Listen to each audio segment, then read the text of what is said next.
Students, maths master corner में खुशामदीद। आज हम स्टार्ट कर रहे हैं चैप्टर नंबर 1 और उसके एक्सरसाइज 1.1 से हम स्टार्ट करते हैं। तो स्टूडेंट्स, ये बहुत सिंपल सी एक्सरसाइज है, आसान है और इसमें आपके पास हमेशा ज़्यादातर शॉर्ट्स में क्वेश्चंस आते हैं, छोटे छोटे क्वेश्चंस हैं। कॉन्सेप्ट क्लियर होगा तो आ जाएंगे। हम स्टार्ट करते हैं इसको क्वेश्चन नंबर 1 से। देखें, represent each number on the number line. तो आपने हर नंबर को, देखें यहाँ पे जितने पार्ट्स में 8 पार्ट हैं, नंबर्स दिए हुए हैं, इनको नंबर लाइन के ऊपर रिप्रेजेंट करना है। तो ये नंबर लाइन क्या होती है ये हम पहले देखते हैं और फिर हमने इसको कैसे रिप्रेजेंट करना है ये भी मैं आपको बताती हूँ। देखें, सबसे पहले तो आप नंबर लाइन देख लें क्या होती है। नंबर लाइन जो है ना, वो आपके पास इस तरह से ये लाइन है, ठीक है। इसको हम रियल लाइन भी कहते हैं, लोग इसको रियल लाइन भी कहते हैं। तो इसमें आपके पास सेंटर में 0 हम रखते हैं, 0 नंबर है, और इसके राइट साइड पे जितने नंबर होते हैं वो सारे पॉजिटिव होते हैं, ऐसे। तो ये एरो आपको ये बता रहा है कि ये इसी तरह से आगे नंबर आप ले लें 4, 5, 6, ये सब के दरमियान में सेम गैप होता है। और इस तरफ जो नंबर होते हैं लेफ़्ट साइड पे, तो आपने याद रखना है कि ये नेगेटिव होते हैं, और ये इस तरफ से आप जितने मर्जी नंबर ले लें जितनी आपकी रिक्वायरमेंट है। तो इस नंबर लाइन के ऊपर हमने क्वेश्चन नंबर 1 के हर पार्ट को शो करना है। तो हम स्टार्ट करते हैं इसके क्वेश्चन नंबर 1 से। जैसे इसका फर्स्ट पार्ट है और इसमें आपको 3/4 दिया गया और 3/4 मैंने इस नंबर लाइन के ऊपर शो करना है। तो बड़ा आसान सा है। पहले तो आप इसको कैलकुलेट कर लें कि ये 3/4 होता क्या है, ठीक है। जो तो हमारे पास एग्जैक्ट नंबर होता है ना, जैसे कोई 2, 3 मैंने लोकेट करना हो, बताना हो ना रियल लाइन के ऊपर या नंबर लाइन के ऊपर, तो वो तो हम बता देंगे। जैसे 3 बताना है तो ये 3 है, ठीक है। लेकिन इस तरह के नंबर को आपने पहले कैलकुलेट करना है। इसको अगर मैं कैलकुलेटर पे देखूँ तो ये मेरे पास ये आ रहा है 0.75, ठीक है। अब हम यहाँ अपनी नंबर लाइन ले लेते हैं। तो सेंटर में हमने 0 रखा। आपने सबसे पहले नंबर को चेक करना है कि जो नंबर आपको दिया गया है, जिसको आपने रियल लाइन के ऊपर शो करना है, वो पॉजिटिव है या नेगेटिव। देखिए, इसके साथ कोई साइन नहीं था तो इसका मतलब है ये पॉजिटिव है। अगर ये पॉजिटिव है तो इसका मतलब है कि ये राइट साइड पे हमारे पास नंबर आएगा, ठीक है। यानी कि राइट साइड पे सारे नंबर पॉजिटिव होते हैं। तो अगर ये 0.7 है तो देखो 0 तो ये है। नेक्स्ट नंबर आपके पास यहाँ हम लिख लेते हैं 1 होगा, यहाँ 2 होगा। आप ज़्यादा बेशक ना लिखें, 1-2 नंबर ज़रूर शो कर दें, ठीक है। ये इस तरफ नेगेटिव होंगे, एक एक नंबर भी आप शो कर सकते हैं। तो ये 0 है ना, तो इसका मतलब है 0 से आगे बता रहा है। 0 से आगे 0.7 का क्या मतलब है ये मैं आपको यहाँ थोड़ा सा रफ में समझा देती हूँ। जैसे जितना, जब भी आप 2 पॉइंट लेंगे ना, कोई से भी 2 पॉइंट, जैसे मैंने यहाँ 0-1 ले लिया, आप 2 और 3 की बात कर रहे हैं, 4 और 5 की, जो भी आप 2 नंबर लेंगे उनके दरमियान आपने याद रखना है हमेशा डिवीजन 10 की होती है, उसके बाद नंबर चेंज हो जाता है। जैसे 0 से ये 0.1, 0.2, 0.3, 0.4, यहाँ पे ये जो 5 वाला है थोड़ा सा हम बड़ा कर लेते हैं, 0.5, 0.6, 0.7, 0.8, 0.9 और 10 जैसे ही होगा तो वो नंबर 1 पे चला जाएगा। यानी कि सिंपल वर्ड्स में आपने ये याद रखना है कि 2 नंबर्स के दरमियान डिवीजन 10 नंबर्स की होती है। सेंटर में आपके पास 5 आ रहा होता है और बैक पे आपके पास लेस देन 5 और ग्रेटर देन 5 इस साइड पे होंगे।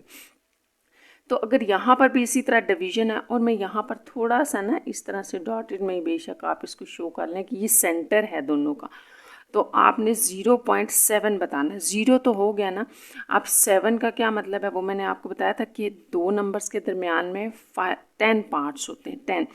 तो 10 में से ये तो 5 पार्ट हो गया, 6, 7, यानी कि आपके पास ये इससे थोड़ा सा आगे होगा। तो ये यहाँ पर आपने इस तरह से ये नंबर आपने शो कर देना है और साथ में इस तरह से इसको बता देना है, सर्कल कर देना है। तो इसको लिखना आपने 3/4 है, ठीक है। ये नहीं लिखना कैलकुलेट किया हुआ, बल्कि ये वाला नंबर शो करना है, तो बस ये हो जाएगा, ठीक है। अगर आपको ये बात समझ आ गई तो सारे पार्ट्स हो जाएंगे। इसको आप बस याद रखें कि 2 नंबर्स के दरमियान डिवीजन 10 पार्ट्स होते हैं, छोटे छोटे 10 पार्ट्स होते हैं, और उनमें सेंटर में नंबर 5 का होता है। तो आप जैसे ये 0 तो हो गया था ना, पॉइंट के बाद मुझे देखना था, तो 7 आ रहा है, तो 7 का मतलब है कि मैंने 5 से थोड़ा सा आगे लेना है, ठीक है।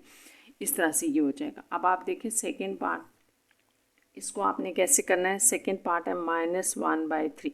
तो जैसे मैंने आपको बताया था कि हमने सबसे पहले नंबर को देखना है वो पॉजिटिव है या नेगेटिव। जैसे वो पॉजिटिव था तो ये नेगेटिव है, और इसको आप अगर कैलकुलेट करें कि ये आपके पास 1/3 क्या आता है, तो ये आपके पास आ जाएगा -0.33।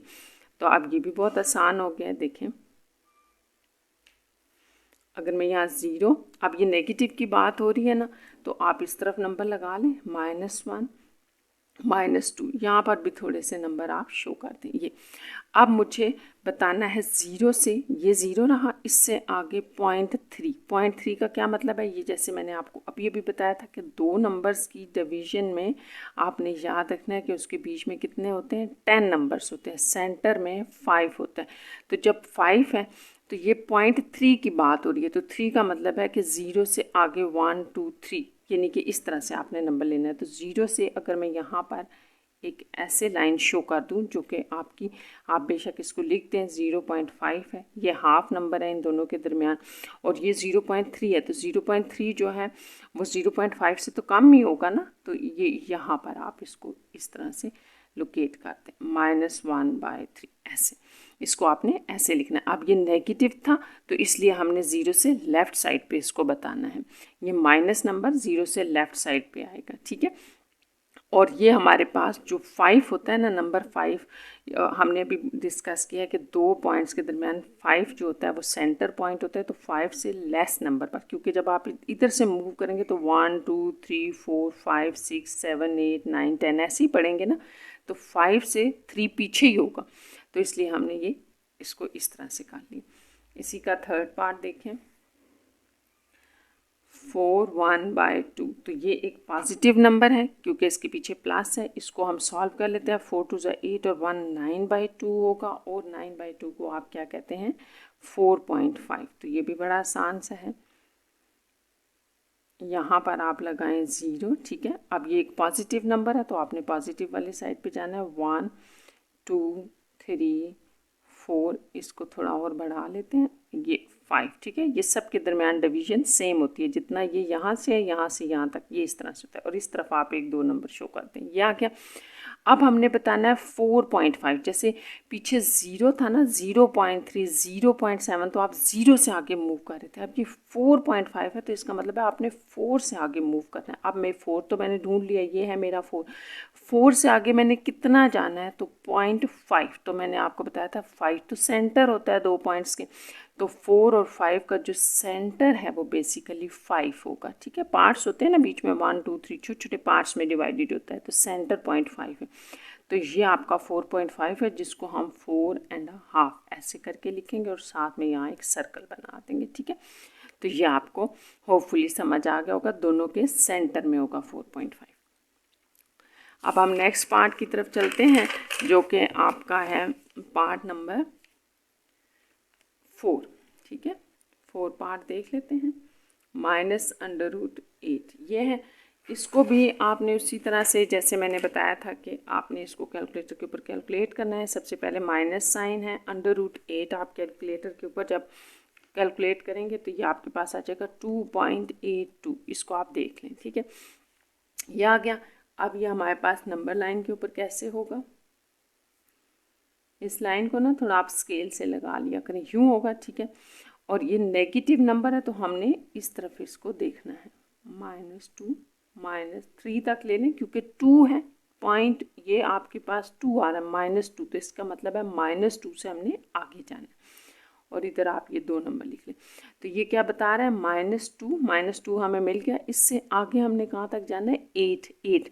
फिर उसी तरह से आप देखें, जो आपका 8 होगा तो वो अगर सेंटर पॉइंट इनका यहाँ है जो कि 5 होता है, 2 के बाद सेंटर पॉइंट यहाँ पे अगर 5 आ रहा है तो 8 आपका 3 के करीब करीब होगा। ऐसे यहाँ पर इसको आपने, ये एक स्टूडेंट्स आपके पास अंदाज़ा ही होता है। देखें 8 जो होगा ना वो 3 के करीब करीब ही होगा ना, क्योंकि मैंने आपको बताया दो नंबर्स के दरमियान, यहाँ फिर समझ लें दो नंबर्स के दरमियान कितनी डिवीजन होती है, 10 की। सेंटर में 5 होता है, यहाँ से आप करें 1 2 3 4 और 5, देन 6 7 8 9 और ये 10, इस तरह से डिवीजन होती है ना।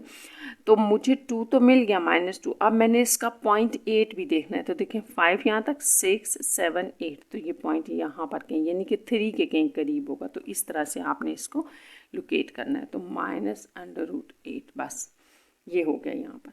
नेक्स्ट 4 के बाद 5 पार्ट है, सेम है, सिर्फ पॉजिटिव साइन के साथ है। तो इसको भी हम लिख लेते हैं कि ये भी हमने कैलकुलेट किया, ये इसके इक्वल होगा। सिर्फ फ़र्क ये है कि वो नेगेटिव था तो वो नेगेटिव साइड पे हुआ। अब ये पॉजिटिव है तो ये हमारे पास जो नंबर लाइन है उसके पॉजिटिव साइड पे आ जाएगा। देखिए यहाँ 0 लगा लें और ये यहाँ पर 1, 2 और 3। तो जैसे मैंने भी आपको बताया 2 पॉइंट है, तो 2 पॉइंट से ये यहाँ पर 5 बड़ा नंबर आ जाएगा, 5 यानी कि सेंटर पॉइंट 5 आ जाएगा। और 8 कहाँ होगा, इससे थोड़ा आगे। तो ये है, ये आपका √8 लोकेट हो गया। नेक्स्ट 6 है, -4, 1, 2, ठीक है, 4.5, इसको 4.5 भी कहते हैं। तो अभी भी हमने क्वेश्चन नंबर 3 भी किया था, आपको याद होगा, वो 4.5 था, पॉजिटिव का था, ये नेगेटिव का। तो इसको हमने कैलकुलेट किया था, तो ये हमारे पास -4.5 आ रहा है। तो अब फ़र्क सिर्फ उस क्वेश्चन में और इसमें क्या है कि वो पॉजिटिव साइड पे था, ये नेगेटिव साइड पे आ रहा है। तो आप इसको लिखें इसी तरह से। यहाँ पर अगर हम इस तरफ थोड़ा करके 0, यहाँ पर 1 और 2 दो नंबर शो कर लें, बेशक इससे कोई फ़र्क नहीं पड़ता, 2, 3, 4 एंड 5। तो ये देखें -1, -2, -3, -4, -5।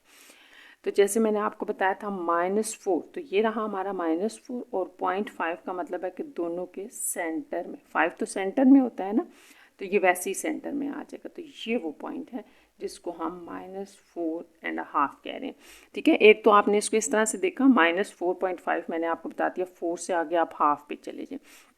आप इसको यहाँ से ऐसे भी रीड कर सकते हैं, 4.5 यानी कि 4 -4 को हाफ कर दें, तो वो जब 5 की तरफ जा रहा होगा तब वो हाफ हो जाएगा, तो यहाँ तक आ जाएगा। ये आपके पास क्वेश्चन पार्ट नंबर 6 हो गया कंप्लीट। अब आप 7 देखें।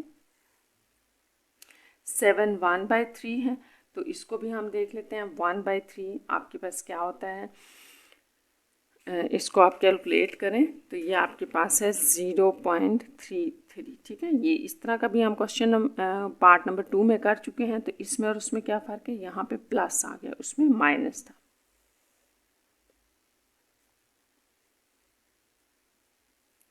ये आपके पास यहाँ पर 1 और 2, तो ये 0 है, +0 कहाँ पे है, ये 0 है। और 0 पॉजिटिव इस तरफ होता है, पॉजिटिव 0 की वैल्यूज़ अगर चाहिए, पॉजिटिव 0.3 तो वो इस तरफ राइट साइड पे होंगी, नेगेटिव 0.3 इस तरफ लेफ़्ट साइड पे होगा। अच्छा, यहाँ तो हम आ गए। दूसरी मैंने आपको ये बात की थी कि सेंटर में, दोनों के सेंटर में 5 होता है, यानी कि 0.5 होता है। तो ये तो 3 की बात है, इसका मतलब 5 से थोड़ा सा पीछे, यहाँ पर इसको लोकेट कर दें, तो ये आ गया 1/3। ये बहुत सिंपल, अगर आपको ये समझ आ गया कि इनके दरमियान डिवीजन कितनी होती है, 10 पार्ट्स होते हैं, तो आप देख लें कि आपका 5 सेंटर में होता है, 5 से कम वाली वैल्यू इस तरफ, ग्रेटर वाली वैल्यूज उस तरफ। ये आपका 7 पार्ट कंप्लीट हो गया। अब हम इसी का 8 पार्ट कर लेते हैं।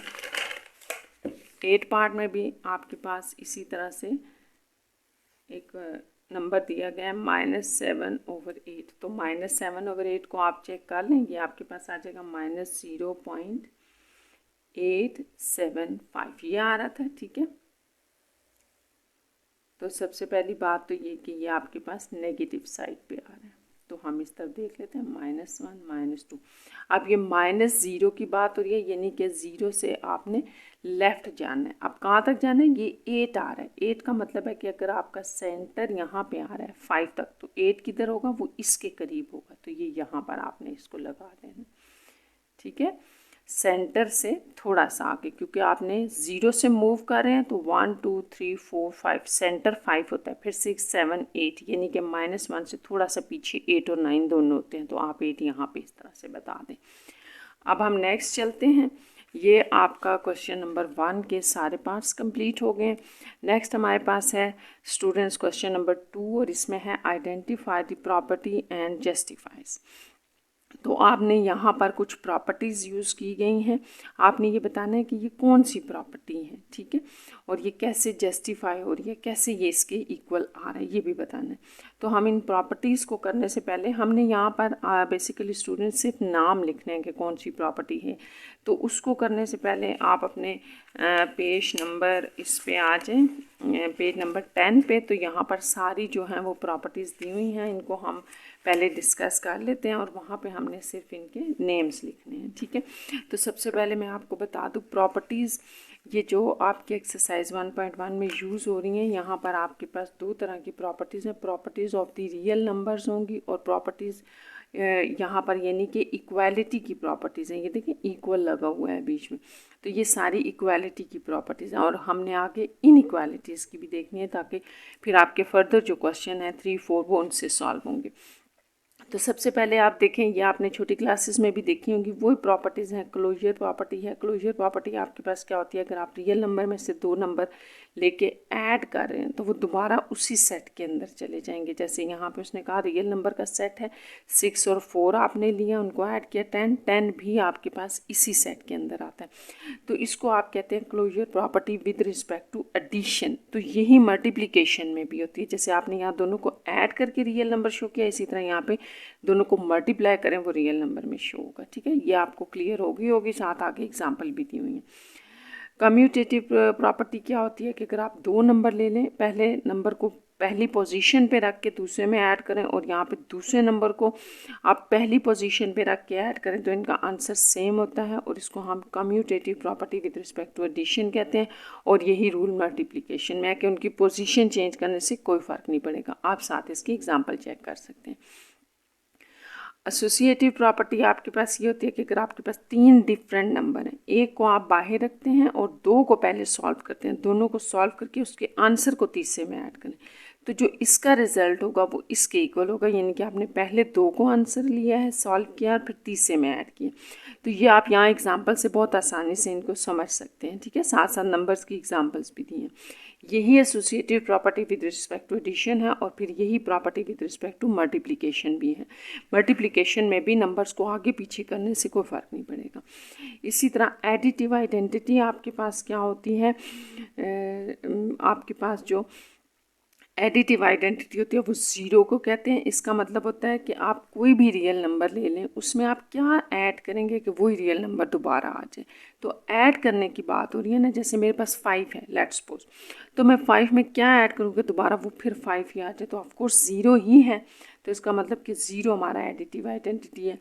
यहाँ मल्टीप्लिकेशन में आपने ये देखना है कि आपने क्या नंबर जो है वो एक ए नंबर के साथ मल्टीप्लाई करना है कि दोबारा फिर ए ही आ जाए। जैसे 6 है मेरे पास लेट्स सपोज, तो मैं 6 के साथ क्या मल्टीप्लाई करूं कि दोबारा 6 आ जाए, तो वो 1 है। इसका मल्टीप्लिकेटिव आइडेंटिटी जो होती है उसको हम 1 कहते हैं। ये मल्टीप्लिकेटिव आइडेंटिटी, ये एडिटिव आइडेंटिटी। साथ में इन्वर्स भी देख लें। इन्वर्स आपके पास होता है कि अगर आपके पास कोई नंबर है, जैसे यहाँ पे बताया गया 14 है, तो उसमें मैं क्या नंबर ऐड करूँ कि वो 0 बन जाए, तो जाहिर है उसी नंबर को हम माइनस के साथ ऐड करें तो 0 बन जाएगा। इसी तरह अगर इसी नंबर को लिया है मैंने तो इसके साथ मैं क्या मल्टीप्लाई करूँ कि तो 1 बन जाए, मल्टीप्लिकेटिव आइडेंटिटी आ जाए, तो वो 1/14 यानी कि उसको उल्टा करने से आ जाएगा। तो ये प्रॉपर्टीज़ अगर आप याद कर लें तो इन्हीं को हम आगे, इनकी एप्लीकेशंस हैं। क्वेश्चन नंबर 2 में हम देखेंगे कि कौन कौन से क्वेश्चन पे कौन सी प्रॉपर्टी लग रही है, तो वो यहीं से हम देखेंगे। साथ में आप एक प्रॉपर्टी ये भी देख लें, distributive property of multiplication over addition है, ठीक है। यानी कि बीच में एडिशन लगा हुआ है, ठीक है, इसलिए इसको कहते हैं ओवर एडिशन। यहाँ आप एक और चीज़ ऐड कर लें, आपका होता है ओवर सब्ट्रैक्शन भी होता है। तो सब्ट्रैक्शन का मतलब होगा कि यहाँ पे माइनस आ जाएगा और यहाँ माइनस आ जाएगा, ठीक है। तो वो distributive property of multiplication over subtraction होती है। तो इसमें क्या होता है कि अगर आपके पास 3 नंबर है, एक नंबर आपने बाहर रखा और 2 को ऐड किए, ऐड करके इससे मल्टीप्लाई करें तो जो इनका रिजल्ट होगा वही इनका भी होगा। तो ये सारी प्रॉपर्टीज़ अभी हम क्वेश्चन नंबर 2 में भी देखते हैं। तो चलें इसको स्टार्ट कर लेते हैं। हम अपने क्वेश्चन की तरफ आते हैं। क्वेश्चन में क्या है आपका, क्वेश्चन नंबर 2 है आइडेंटिफाई दी प्रॉपर्टी। तो आपने प्रॉपर्टी बतानी है, तो फर्स्ट पार्ट से हम स्टार्ट करते हैं। देखें यहाँ पे लिखा है 1 मल्टीप्लाई एक नंबर है, ठीक है, ये एक नंबर है जो 1 के साथ मल्टीप्लाई हो रहा है और दोबारा फिर यही नंबर आ रहे हैं। तो हमने ये बताना है कि ये कौन सी प्रॉपर्टी है जो कि इस तरह से आती है। तो इसको हम स्टार्ट करते हैं। जैसे क्वेश्चन नंबर 2 है, इसका फर्स्ट पार्ट है, तो आपने सिर्फ प्रॉपर्टी का नेम बताना है।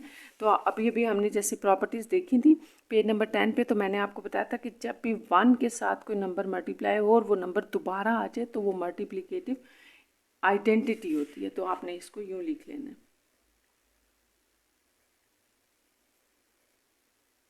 Multiplicative identity.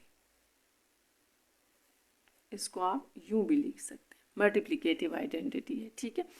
नेक्स्ट आप देखें 2 पार्ट में कि 0.2 मल्टीप्लाई हो रहा है 5 के साथ और 1 आंसर आ रहा है। तो अगर आप इसको देखें कि ये 0.2 क्या होता है, तो ये भी 1/5 को ही कहते हैं। तो एक नंबर अपने रेसिप्रोकल के साथ जब भी मल्टीप्लाई हो और 1 आए तो वो आपके पास इनवर्स होता है। और चूंकि ये दोनों आपस में मल्टीप्लाई हो रहा है तो ये मल्टीप्लिकेटिव इनवर्स होगा।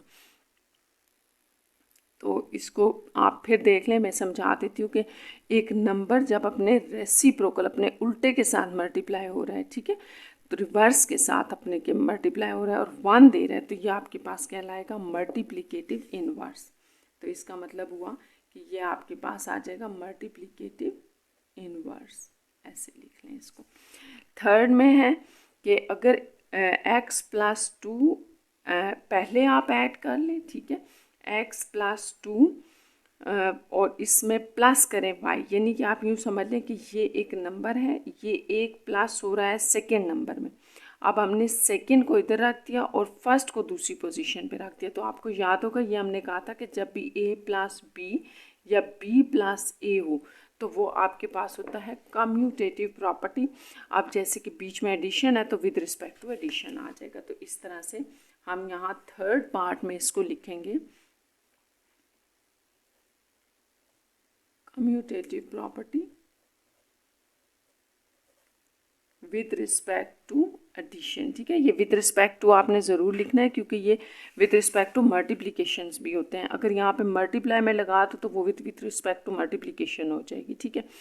अच्छा, अगर आप इसकी जनरल फॉर्म देखना चाह रहे हैं तो मैं यहाँ साथ लिख देती हूँ। जैसे देखें यहाँ हमने पढ़ा था अगर कोई a है और उसको 1/a से मल्टीप्लाई करें तो वो 1 होता है। यहाँ पर भी आप देख लें, बेशक 1 को अगर मल्टीप्लाई करें a के साथ दोबारा a होता है। तो ये मैंने जनरल फॉर्म आपके लिए लिख दिया ताकि आप पीछे कंपेयर कर लें बेशक। अब नेक्स्ट है कि अगर एक नंबर देखिए ये दोनों सेम नंबर हैं, इनके साइन डिफरेंट हैं। तो ये भी हमने देखा था कि अगर -a और +a से हमें 0 मिल रहा है तो ये आपस में क्या होंगे, एडिटिव इनवर्स होंगे, ठीक है। ये एडिटिव इनवर्स है जो एडिटिव आइडेंटिटी दे रहे हैं। तो इसको आप लिखेंगे एडिटिव इनवर्स। तो इसको विद रिस्पेक्ट टू एडिशन वगैरह लिखने की ज़रूरत नहीं है क्योंकि ये एडिटिव आपने लिख दिया है ना, तो इसका ही मतलब additive inverse. Next question number 2 का पार्ट 5 देखें। इसमें हमारे पास है कि अगर आपके पास कोई भी 3 नंबर्स हैं और आप पहले 2 को ऐड करके फिर इस तीसरे में ऐड करें या पहले वाले को अकेला कर दें और अगले 2 को ऐड करें तो आंसर सेम होगा। इसको आप इस तरह से देख सकते हैं कि अगर a+b को आप ऐड करके c ले लें और फिर आप या यूँ करें a को अलग कर लें और c ले लें। तो ये आपने जनरल फॉर्म मैंने आपके लिए लिखी है। तो ये हमारे पास क्या आ रही है, associative property with respect to addition. तो इसको भी लिख लेते हैं हम। ये था हमारा 5th part.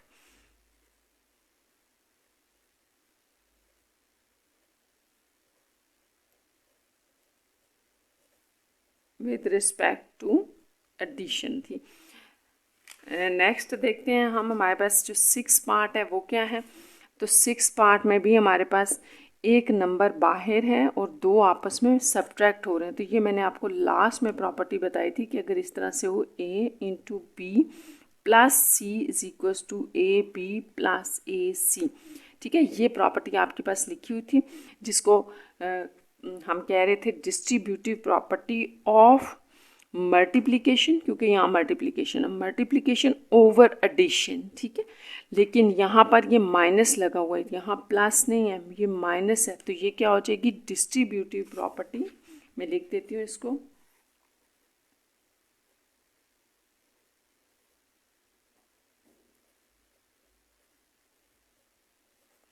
Distributive property of